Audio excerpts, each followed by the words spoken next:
নমস্কার, খবর দিনভর নিয়ে আপনাদের সঙ্গে রয়েছে আমি জুনেলা। লোকসভা ভোটে টার্গেট মহিলা ভোট। নারী দিবসের আগে আজ পথে মমতা বন্দ্যোপাধ্যায়।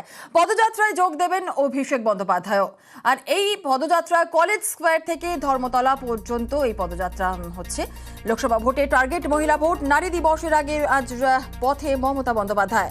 পদযাত্রায় যোগ দেবেন অভিষেকও। কলেজ স্কোয়ার থেকে ধর্মতলা পর্যন্ত এই পদযাত্রা। আর একটু বিস্তারিত জেনে নেওয়া যাক। আমাদের সঙ্গে রয়েছেন আমাদের প্রতিনিধি আবির ঘোষাল। আবির, কলেজ স্কোয়ার থেকে ধর্মতলা পর্যন্ত এই পদযাত্রা যাচ্ছে, আরো একটু ডিটেল জানতে যাবে, এটি কোন কোন পথ দিয়ে এই পদযাত্রা যাবে, কি কি ব্যবস্থা নেওয়া হয়েছে এই মুহূর্তে?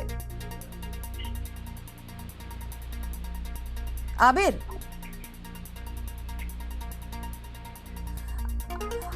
আমরা চেষ্টা করছি আবিরের সঙ্গে কথা হলো। আরো একবার আপনাদের জানিয়ে রাখি, লোকসভা ভোটে টার্গেট মহিলা ভোট। নারী দিবসের আগে আজ পথে মমতা বন্দ্যোপাধ্যায়। পদযাত্রায় যোগ দেবেন অভিষেকও।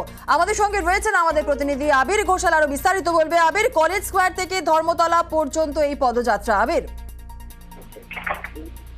দেখো, আন্তর্জাতিক নারী দিবসের প্রাক্কালে তৃণমূল কংগ্রেসের তরফ থেকে আজকে এই মিছিলটি হবে। মিছিলটি হওয়ার কথা হচ্ছে কলেজ স্কোয়ার থেকে। মিছিল যাবে হচ্ছে ডোরিনা ক্রসিং পর্যন্ত।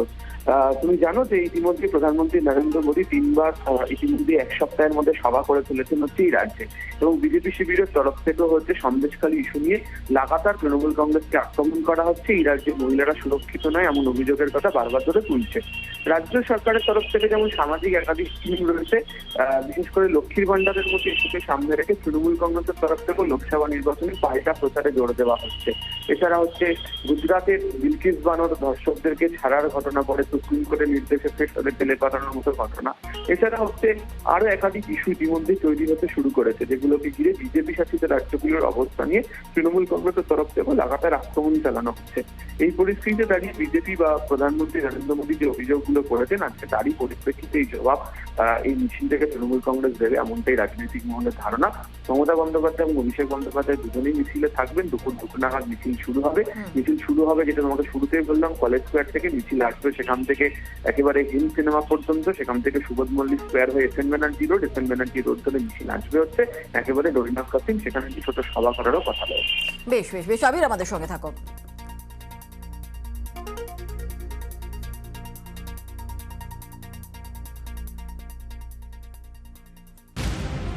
আর এর পাশাপাশি আপনাদের জানিয়ে রাখি যে আজ থেকে লোকসভার প্রচারে তৃণমূল। উত্তর কলকাতা দিয়েই প্রচার শুরু মমতার। আজ উত্তর কলকাতায় লোকসভা কেন্দ্রে তৃণমূলের মিছিল, সুদীপ বন্দ্যোপাধ্যায়ের কেন্দ্রেই মমতার মিছিল।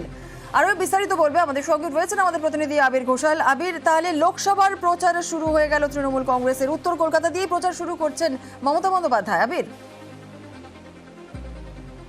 কারণ এবারে খুব গুরুত্বপূর্ণ হতে চলেছে। গত কয়েকদিন ধরে যেভাবে আমরা দেখতে পেলাম যে তৃণমূল কংগ্রেসের একাধিক নেতা উত্তর কলকাতার মধ্যে যে ধরনের মন্তব্য করেছেন, তা কিছুটা হলেও অস্বস্তি তৈরি করেছিল তৃণমূলের অন্দরে।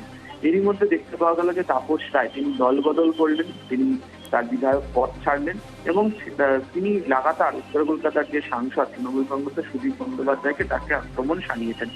পরবর্তী সময় তৃণমূল শীর্ষ নেতৃত্বের নির্দেশে কুণাল ঘোষ বৈঠক সঙ্গে সুদীপ বন্দ্যোপাধ্যায়ের বৈঠক হয়, বা গতকালে এক অনুষ্ঠানে সবাই একসাথে দেখতেও পাওয়া যায়। কিন্তু এই গোটা বিষয়কে ঘিরে আসলে বিজেপি শিবিরের তরফ থেকে একটা তৎপরতা শুরু করা হয়েছে, এবং উত্তর কলকাতা জুড়ে তারাও লাগাতার প্রচার করতে চাইছে। এই অবস্থাতে দাঁড়িয়ে তৃণমূল কংগ্রেস এই উত্তর কলকাতার যে জায়গা বেছে নেওয়া কলেজ স্কোয়ার থেকে ডোরিনা ক্রসিং, সেখানে মনে করা হচ্ছে যে বিজেপিকে এক ইঞ্চি জমিয়ে তারা থাকতে রাজি নয়। এছাড়া সাংগঠনিক দিক থেকে তাদের মধ্যে যে কোনো ধরনের কোনো অস্বস্তি নেই, কোনো ফাটল নেই, সেটাকে বোঝানোর চেষ্টা করছে তৃণমূল কংগ্রেস। ফলে সেদিক থেকে দেখতে গেলে লোকসভা নির্বাচনের প্রাক্কালে আজকে থেকেই কার্যত তৃণমূল কংগ্রেসের প্রচার শুরু হয়ে যেতে চলেছে, যা উত্তর কলকাতার মধ্যে দিয়ে শুরু হচ্ছে বলে ধারণা। বেশ, ধন্যবাদ।